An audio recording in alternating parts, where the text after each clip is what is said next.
Thank you, Marek. I think I'm fine. Assalamu alaikum. As chair of the European Parliament's election observation delegation to Egypt, I have the honor of speaking on behalf of my colleagues to fully support and endorse the findings of the European Union election observation mission as presented by our colleague and chief observer Mario David. The European Parliament is the only directly elected body of the European Union representing 500 million Europeans. A key pillar of its parliamentary diplomacy is the observations of elections around the world and in particular in our shared neighborhood. During our stay in the country, we met the electoral and governmental authorities, representatives of political parties, the media, civil society organizations, and on the election days we observed in Cairo and Giza. First of all, I would like to state that these elections follow on from a long period of political instability that has made the context of these elections a subject of enduring debate inside the country and around the world. Strong concern have been expressed to us about the overall political and media climate in the period leading up to the presidential elections. There is a fundamental need to re-establish a political and social space for all Egyptians committed to pluralism, tolerance, and a common democratic vision for the future of Egypt in order to fulfill the hopes expressed to us by so many people. In this context, the media has an important responsibility to ensure that all those committed to the democratic process have the space to express their ideas peacefully. I am myself a professional journalist, and I know and I have to underline the need for a free but also fair press.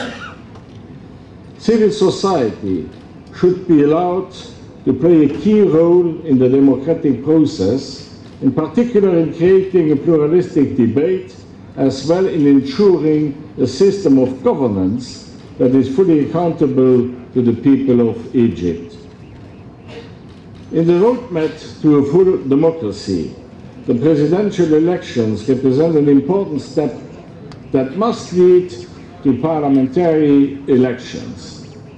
As the new institutional framework of Egypt comes into place, we are concerned about the limited political and media space which characterized these elections and a climate that was not conducive to universal participation, pluralism and tolerance. On election day, we have been struck by those Egyptians participating in the elections in their obvious belief that the elections could deliver a stable and democratic society which is essential for their desire for a more peaceful and prosperous Egypt. It is only fair that these aspirations should be taken seriously. But there is also an urgent need to reach out to those that have not participated at this stage of the transition. According to our observations, the election days were well organized and the atmosphere inside the polling stations was calm. The staff in the polling station were warm and welcoming and came across as professional and well organized. The voters appeared familiar and comfortable with the process. We noted that women were well represented in the polling stations, including as presiding officers. The good example set during the election should be extended to improving the participation of women in all levels of government in Egypt, and in particular looking forward to their full representation in the new parliament and government. We stress that this is very important for the future of Egypt. Looking to this future, we cannot emphasize enough the importance of all stakeholders to commit to a legal framework promoting and encouraging broad participation and representation in the parliamentary elections. For this reason, it is crucial that the electoral law currently being discussed ensures that all segments of society are given a fair and equal opportunity to be elected to the parliament and thereby empower parliament to fully deliver for all citizens. This is particularly important considering that the newly elected president must work closely with the new parliament to fully achieve the potential of the constitution and improve the political, economic and social lives of the Egyptian people. What is clear that President-elect al-Sisi has all the means as well as the responsibility to work with all Egyptians and in particular their new parliament in order to enhance the democratic and social rights of the people and engage in a new phase of dialogue, tolerance and national reconciliation.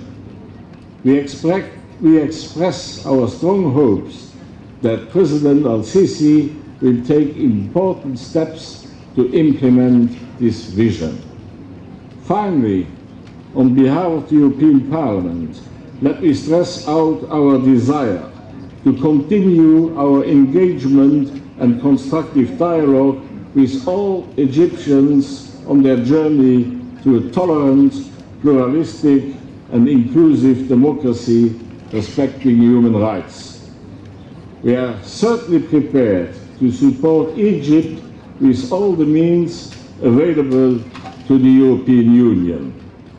The European Parliament looks forward to working closely in view of the upcoming parliamentary elections and with the new parliament itself.